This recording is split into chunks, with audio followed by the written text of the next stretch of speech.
ദിവസങ്ങൾ കടന്നുപോയി. അനന്യയുടെ ഓരോ കളികളും പാളി തുടങ്ങി. ദേവനും ഗൗതമും വലിയ കൂട്ടുകാരെ പോലെയായി. വിശ്വാസമുള്ള നല്ല കൂട്ടുകാർ. ഒരു ദിവസം രാത്രി ആഹാരം കഴിച്ചുകൊണ്ടിരുന്ന ഗൗരിയുടെ പാത്രം അനന്യ എല്ലാവരുടെയും മുന്നിൽ വെച്ച് നിലത്തേക്കിട്ടു. ഗൗതമും ദേവനും ആ മെൻഷനിലെ എല്ലാവരും ഒരു ഞെട്ടലോടെ അത് നോക്കിക്കണ്ടു. എന്താ അനന്യ നിനക്ക്? ദേവ, ഇവളോട് പറഞ്ഞിട്ടുള്ളതല്ലേ ഇവിടെ ഇരുന്ന് ആഹാരം കഴിക്കരുത് എന്ന്. ദേവൻ ദേഷ്യത്തിൽ അനന്യയ്ക്ക് നേരെ കുതിച്ചു. നിന്റെയാണോ ഈ വീട്? എനിക്കില്ലാത്ത പ്രശ്നം എന്താ നിനക്ക്? എൻ്റെ ഹാളിൽ ആരൊക്കെ ആഹാരം കഴിക്കാൻ ഇരിക്കണമെന്ന് ഞാൻ തീരുമാനിക്കും. ഒരു ഞെട്ടലോടെയാണ് അനന്യ ദേവൻ്റെ വാക്കുകൾ കേട്ടത്. നീ എന്നോട് എന്താ ദേവ ഇങ്ങനെ പറയുന്നത്? നിന്റെ വീട് എൻ്റെയും കൂടിയല്ലേ? അല്ല, എൻ്റെ വീട് എൻ്റേത് മാത്രമാണ്. നീ ഈ പെണ്ണിന് വേണ്ടിയാണ് എന്നെ അപമാനിക്കുന്നത്.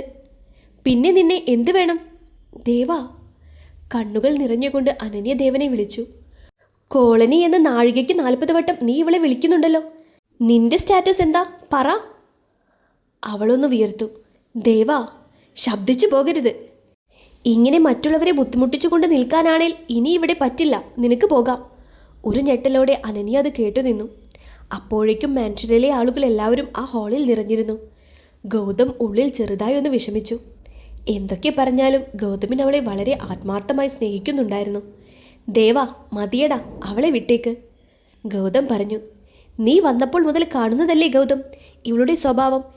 എപ്പോൾ ഗൗരി കഴിക്കാനിരുന്നാലും ഇവൾ ഇങ്ങനെയാണ്. കുറച്ച് ദിവസം സമാധാനമുണ്ടായിരുന്നു, ഇപ്പോൾ വീണ്ടും തുടങ്ങി. ഗൗരി ഗൗതമിനെ നോക്കി. ഗൗതമിൻ്റെ വിഷമം അവൾക്ക് മനസ്സിലായി.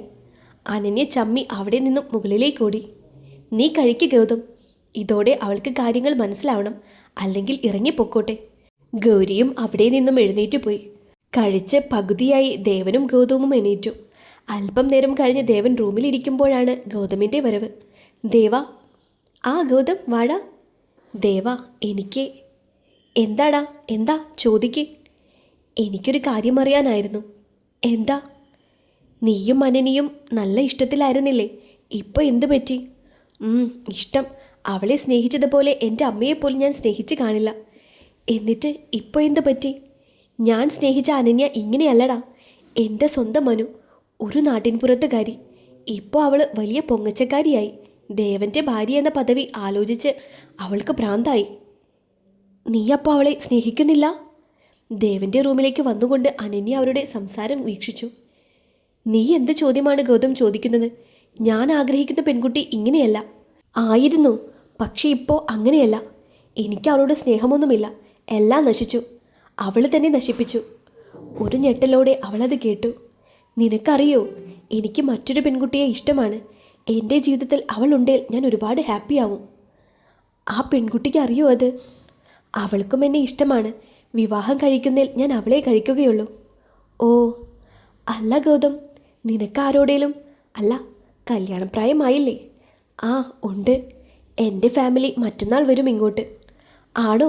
അപ്പോൾ എല്ലാം സെറ്റാക്കി അല്ലേ? ആ, ചെറുതായിട്ട്. അല്ല, ഏതാ കുട്ടി? ദേവനറിയാം. പരിചയപ്പെടുത്തേണ്ട കാര്യമില്ല. ആ, നമ്മുടെ ഓഫീസിലുള്ളതാണോ? ഇവൻ്റെ അമ്മ ഇനി എന്നെ കാണാനാവോ? ഏയ്, ഓൾറെഡി എൻഗേജ്മെൻറ്റ് കഴിഞ്ഞതല്ലേ.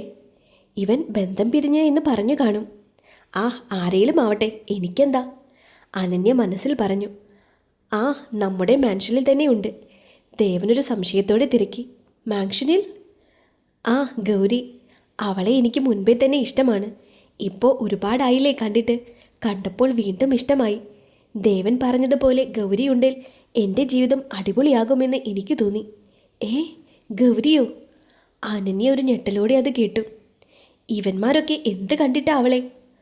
അല്ല, ദേവൻ പറഞ്ഞ പെണ്ണ് ആരാകും? അവളുടെ ഉള്ളിൽ സംശയത്തിൻ്റെ പെരുമഴയായി. അന്ന് രാത്രി തിരിഞ്ഞും മറിഞ്ഞും കിടന്നിട്ടും ഉറക്കം വരാതെ ഗൗരി വാർപ്പിന് മുകളിലേക്ക് കയറി നിന്നു. നല്ല നിലാവ്, നല്ല തണുത്ത കാറ്റ്. അപ്പോഴാണ് ഉറക്കം കിട്ടാതെ ദേവനും ടെറസിൻ്റെ മുകളിലേക്ക് വന്നത്. ഗൗരിയെ കണ്ട് ദേവൻ അവളുടെ അടുത്തേക്ക് ചെന്നു. എന്താ ഇവിടെ?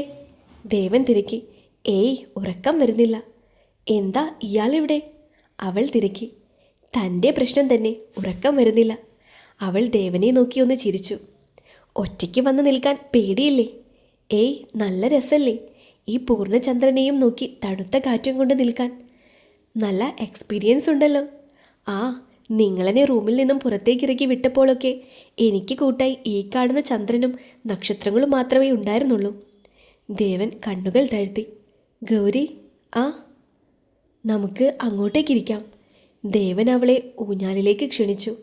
ആ വരാം. ഇരുവരും അല്പം നേരം ഒരുമിച്ചിരുന്നു. ഗൗരി, ഞാനൊരു കാര്യം ചോദിക്കട്ടെ? എന്താ? നിനക്ക് ചോദിക്കേ. നിനക്ക് ഗൗതമിനെ ഇഷ്ടമാണോ? അവൾ ദേവനെ ഒന്ന് നോക്കി. നിങ്ങൾക്കങ്ങനെ തോന്നുന്നുണ്ടോ? അറിയില്ല, ഞാൻ നിന്നെ ഒരുപാട് ഉപദ്രവിച്ചതല്ലേ. എന്നോട് നിനക്ക് ഇഷ്ടമുണ്ടാവില്ലല്ലോ. അങ്ങനത്തെ ഒരാളെ ആർക്കെങ്കിലും സ്നേഹിക്കാൻ പറ്റുമോ? ശരിയാ, പറ്റില്ല. ദേവനൊരു ഞെട്ടലോടെ അവളുടെ വാക്കുകൾ കേട്ടു. നെഞ്ചിലെവിടെയോ ഒരു പിടച്ചിൽ. തല താഴ്ത്തി ദേവൻ അങ്ങനെയിരുന്നു. ഞാൻ മറുപടി പറയാം. അതിനു മുൻപ് ഒന്നെനിക്കറിഞ്ഞാൽ കൊള്ളാമെന്നുണ്ട്. എന്താ ഗൗരി? നിങ്ങൾക്കെന്നെ ഇഷ്ടമാണോ? ദേവൻ ഒന്നും മിണ്ടിയില്ല. എന്താ ഒന്നും മിണ്ടാത്തേ? ഉറങ്ങാൻ എത്ര ശ്രമിച്ചിട്ടും ഉറക്കമില്ലാത്ത രാത്രിയായിരുന്നു ഗൗരിക്ക്. മനസ്സിൽ ഒളിഞ്ഞിരിക്കുന്ന ഇഷ്ടം തുറന്നു പറഞ്ഞാൽ എന്താ? കണ്ണുകളറിയാതെ നിറഞ്ഞുകൊണ്ടിരുന്നു. പിറ്റേന്ന് രാവിലെ ദേവൻ ഓഫീസിലേക്ക് ഇറങ്ങാൻ വേണ്ടി ഗൗരിയെയും ഗൗതമിനെയും കാത്തുനിന്നു. ഗൗതം എത്തിയെങ്കിലും ഗൗരി എത്തിയില്ല. വാച്ചിലേക്ക് നോക്കി ദേവൻ അങ്ങനെ നിന്നു. അവൾ എവിടെ? ആദ്യം ഇറങ്ങുന്നത് അവളാണ്. ഇന്ന് കാണുന്നില്ലല്ലോ. ഞാൻ പോയി വിളിക്കണോ ദേവാ? പിന്നിൽ നിന്നും ഗൗതം തിരക്കി. ഏയ് വേണ്ട, ഉറങ്ങുമായിരിക്കും, ഞാൻ നോക്കിയിട്ട് വരാം. ദേവൻ പതിയെ മുകളിലേക്ക് ചെന്ന് നോക്കി. അവൾ മൂടി പുതച്ച് കിടക്കുന്നതാണ് ദേവൻ കണ്ടത്. ദേവൻ കതകിൽ മുട്ടി. ഗൗരി, വാതിൽ തുറക്ക്, ഓഫീസിലേക്കില്ലേ? അവൾ പതിയെ എഴുന്നേറ്റ് വാതിൽ തുറന്നു. രാത്രി കരഞ്ഞതിൻ്റെ ബാക്കി കണ്ണുകളിൽ കാണാമായിരുന്നു. കണ്ണുകൾ വീർത്തിരിക്കുന്നു. നീ വരുന്നില്ലേ? ഇല്ല, എനിക്ക് നല്ല പനിയുണ്ട്. പനിയോ? ദേവൻ അവളുടെ നെറ്റിയിൽ കൈവച്ചു നോക്കി. ഓ, നല്ല ചൂടുണ്ടല്ലോ. വാ, ഹോസ്പിറ്റലിൽ പോകാം. ഇല്ല, മാറിക്കോളും, നിങ്ങൾ പൊക്കോളൂ. ഗൗരി, വാ ഗൗരി. ദേവൻ മുകളിൽ നിന്നും ഗൗതമിനെ വിളിച്ചു. ഒറ്റയ്ക്ക് ഓഫീസിലേക്ക് പോകുവാനും പറഞ്ഞു. ഗൗരി, എഴുന്നേക്ക്, വാ, നമുക്ക് ഡോക്ടറെ കാണാൻ പോവാം. ഞാനില്ലെന്ന് പറഞ്ഞില്ലേ. എന്താ നിനക്കൊരു ദേഷ്യം? ദേവൻ സംശയത്തോടെ തിരക്കി. നിങ്ങൾ പൊയ്ക്കോ, എനിക്ക് കുഴപ്പമൊന്നുമില്ല. ഗൗരി, വന്നേ. ദേവൻ ഗൗരിയുടെ കയ്യിൽ ശക്തിയായി പിടിച്ചു. അവൾ കൈ തട്ടി മാറ്റി. വേണ്ടെന്നല്ലേ പറഞ്ഞത്? അവൾക്ക് നല്ല ദേഷ്യമുള്ളതുപോലെ ദേവന് തോന്നി. എന്താ ഗൗരി? എന്നെ നിങ്ങൾക്ക് വേണ്ടല്ലോ, പിന്നെന്തിനാ ഇങ്ങനെ ഇഷ്ടമുള്ളതുപോലെ പെരുമാറുന്നത്? പിന്നെന്തിനാ ഇങ്ങനെ എന്നോട് സംസാരിക്കുന്നത്? ഗൗരി, വേണ്ട, നിങ്ങൾക്കെന്നെ ഇഷ്ടമല്ല എങ്കിൽ ഇനി എന്നോട് ഇങ്ങനെ പെരുമാറരുത്. ആദ്യ രാത്രി എന്നെ റൂമിൽ അറപ്പോടെയും വെറുപ്പോടെയും നോക്കിയ ദേവനായി നിൽക്കണം. ഗൗരി, നീ എന്താ ഇങ്ങനെ? വേണ്ട, ഞാൻ വെറും ഒരു കോൺട്രാക്റ്റ് വൈഫാണ്. എന്നെ നിങ്ങൾ പരിചരിക്കേണ്ട ആവശ്യവുമില്ല. ഇന്നലെ പറഞ്ഞ വാക്കുകൾ അവൾക്ക് വല്ലാത്ത വിഷമമായി എന്ന് ദേവന് മനസ്സിലായി. ശരി, ഞാൻ നിന്റെ അടുത്തേക്ക് വരില്ല. നീ എനിക്കൊരു കോൺട്രാക്റ്റ് വൈഫ് തന്നെയാണ്. അപ്പോൾ ശരിക്കും നിങ്ങൾക്ക് എന്നോട് ഒന്നുമില്ലാലേ? ഇല്ല, നിന്നെപ്പോലെ ഒരു കോളനിയെ സ്നേഹിക്കാൻ മാത്രം ദേവൻ്റെ മനസ്സ് തരം താണിട്ടില്ല. ദേവൻ ഫയൽ വലിച്ചെറിഞ്ഞുകൊണ്ട് അവിടെ നിന്നും ഇറങ്ങിപ്പോയി. റൂമിൽ ചെന്ന് മുഖം കഴുകുമ്പോൾ അറിയാതെ ദേവൻ്റെ കണ്ണുകൾ നിറഞ്ഞിരുന്നു. നിന്റെ ഈഗോ മാറ്റിവെക്ക് ദേവ, അവൻ സ്വയം പറഞ്ഞു. ചെറുപ്പം മുതൽ ഇങ്ങനെ വളർന്ന തനിക്ക് പെട്ടെന്ന് നല്ലവനായി അവൾക്ക് മുന്നിലേക്ക് ചെല്ലാനുള്ള ചമ്മലാണ് ഇതിനെല്ലാം കാരണമെന്ന് അവന് തന്നെ അറിയാം. അന്ന് ദേവൻ ഓഫീസിലേക്ക് പോയില്ല. ഇടയ്ക്ക് ദേവൻ ഗൗരിയുടെ റൂമിൻ്റെ അടുത്തുള്ള ജനൽ വഴി അവളെ നോക്കി. പുതപ്പിനുള്ളിൽ അവൾ നല്ലതുപോലെ വിയർക്കുന്നുണ്ട്. പനി നല്ല കൂടുതലാണെന്ന് അവൻ അറിയാമായിരുന്നു. അവളുടെ അടുത്തേക്ക് ചെല്ലണമെന്നുണ്ട്, പക്ഷേ മനസ്സ് സമ്മതിക്കുന്നില്ല. ദേവൻ ഡോക്ടറെ വീട്ടിലേക്ക് വിളിച്ചു. ദിവസങ്ങൾ കടന്നുപോയി. ഇപ്പോൾ ഗൗരിയും ദേവനും പരസ്പരം മിണ്ടാറില്ല. ദേവനെ കണ്ടാൽ ഗൗരി മാറി നടക്കും. അവളുടെ ആ പെരുമാറ്റം ദേവനെ അസ്വസ്ഥനാക്കി. ഒരു ദിവസം രാത്രിയാണ് അത് സംഭവിച്ചത്. മുൻ പരിചയമില്ലാത്ത കുറച്ചു പേർ വീട്ടിലേക്ക് വരുന്നു. ദേവൻ ഹാളിൽ ലാപ്പിൽ നോക്കി ഇരിക്കുമ്പോഴായിരുന്നു ആ വരവ്. ഹലോ ദേവൻ സാർ. ആരാ? മനസ്സിലായില്ലല്ലോ. ദേവ, എൻ്റെ ഫാമിലിയാണ്, ഗൗതം മുകളിൽ നിന്നും പറഞ്ഞു. ഓ. അല്പം നേരത്തെ സംസാരത്തിനൊടുവിൽ ദേവൻ കാര്യം മനസ്സിലാക്കി. അവർ ഗൗരിയെ കാണാൻ വന്നവരാണെന്ന്. മോനെ, എവിടെയാടാ നിന്റെ പെണ്ണ്? ദേവൻ്റെ ഉള്ളൊന്ന് പിടച്ചു. പെട്ടെന്ന് അനന്യ ഇറങ്ങി വന്നു. അവളെ പരിചയമില്ലാത്ത പോലെ ഗൗതമിൻ്റെ വീട്ടുകാർ നിന്നു. ഈ തള്ളയ്ക്കെന്താ? എന്നെ കണ്ടിട്ട് മനസ്സിലായില്ലേ?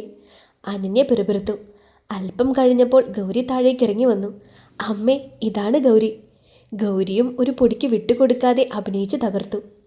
ദേവന്റെ ഉള്ളിൽ വല്ലാത്തൊരു പിടച്ചിലായിരുന്നു. മോളെ, അമ്മയെ കാണാൻ കൂടിയാണ് ഞങ്ങൾ വന്നത്. ഇനി മറ്റൊരിക്കലാവാം. ഇവൻ പറഞ്ഞപ്പോൾ ഇത്രയും സുന്ദരിയാണെന്ന് വിചാരിച്ചില്ല. എൻ്റെ മോൻ്റെ ഭാഗ്യമാണ്. ദേവൻ തലതാഴ്ത്തി കണ്ണുകൾ ഉയർത്തിക്കൊണ്ട് അവളെ തന്നെ നോക്കി. ഇവൾക്കപ്പോ ഇവന് ഇഷ്ടാണോ? ദേവൻ മനസ്സിൽ വിചാരിച്ചു. ദേവനും ഒന്നും മിണ്ടാതെ എഴുന്നേറ്റ് പോയി. ഏതാനും നേരത്തിനുള്ളിൽ അവർ ഇറങ്ങിപ്പോയി. ഇറങ്ങാൻ നേരം ഗൗതം അവരുടെ കാറിൻ്റെ അരികു ചെന്നപ്പോഴാണ് അമ്മ ആ വാക്കുകൾ പറഞ്ഞത്. എടാ മോനെ, നല്ല പെങ്കൊച്ച്. ആ അനന്യയെ ഒഴിവാക്കി ഇവളെ നോക്കാൻ നോക്ക്. എന്തൊരു ഭംഗിയാ, നല്ല സ്വഭാവവും. അമ്മ എന്തൊക്കെയാ പറയുന്നത്? ദേ, ഞാൻ പറയാനുള്ളത് പറഞ്ഞു. എനിക്കിഷ്ടമായി. ശരി, നിങ്ങൾ പൊക്കോ. ഗൗതമിൻ്റെ ഉള്ളിൽ എന്തോ ഒന്ന് കടന്നുകൂടിയതുപോലെയായി. ഗൗരി റൂമിലേക്ക് പോകുമ്പോഴാണ് ദേവൻ റൂമിൻ്റെ വാതിലിൻ്റെ പിന്നിൽ നിന്നും അവളെ പിടിച്ചു വലിച്ച് ദേവൻ്റെ റൂമിലേക്കിട്ടത്. എന്താ ഇതൊക്കെ? ദേവൻ ദേഷ്യത്തിൽ തിരക്കി. എന്ത്? ഇപ്പോൾ കണ്ടത്? ആ, അതവൻ്റെ വീട്ടുകാരെന്നെ കാണാൻ വന്നതാ. ഷട്ടപ്പ്. ഓൾറെഡി നിന്റെ കല്യാണം കഴിഞ്ഞില്ലേ? ഓ, അതിന് നിങ്ങൾ വില തരുന്നില്ലല്ലോ. എനിക്കും ജീവിക്കണ്ടേ? ഷട്ടപ്പ്. അവൾ വാതിൽ തുറന്ന് പുറത്തേക്ക് പോകുന്നേരം ദേവൻ വീണ്ടും അവളെ പിടിച്ച് റൂമിലേക്ക് വലിച്ചിട്ടു. വാതിലിൻ്റെ ടോപ്പ് പൂട്ടി. ദേവൻ സാർ, എനിക്ക് പോണം. നീ പോവില്ല ഗൗരി. നിങ്ങൾക്ക് എന്താണ് വേണ്ടത്? ദേവൻ അവളെ തന്നെ തുറച്ചു നോക്കി. നിങ്ങൾക്കെന്നെ ഇഷ്ടമല്ല എന്ന് നിങ്ങൾ തന്നെ പറഞ്ഞില്ലേ? എന്നെ സ്നേഹിക്കാൻ മാത്രം നിങ്ങളുടെ മനസ്സ് തരം താണിട്ടില്ല എന്ന് നിങ്ങൾ തന്നെയല്ലേ പറഞ്ഞത്? പിന്നെ എന്താ? പിന്നെ എന്തിനാ ഞാൻ നിങ്ങൾക്ക് വേണ്ടി കാത്തു നിൽക്കുന്നത്? ദേവൻ അവളുടെ ഷോൾ വലിച്ചൂരി. ചി, നിങ്ങൾ എന്താ ഈ കാണിക്കുന്നത്? അവളുടെ പിന്നിലേക്ക് കൈകൾ ചേർത്ത് പിടിച്ച് ദേവൻ അവളെ അവനിലേക്ക് ചേർത്ത് പിടിച്ചു.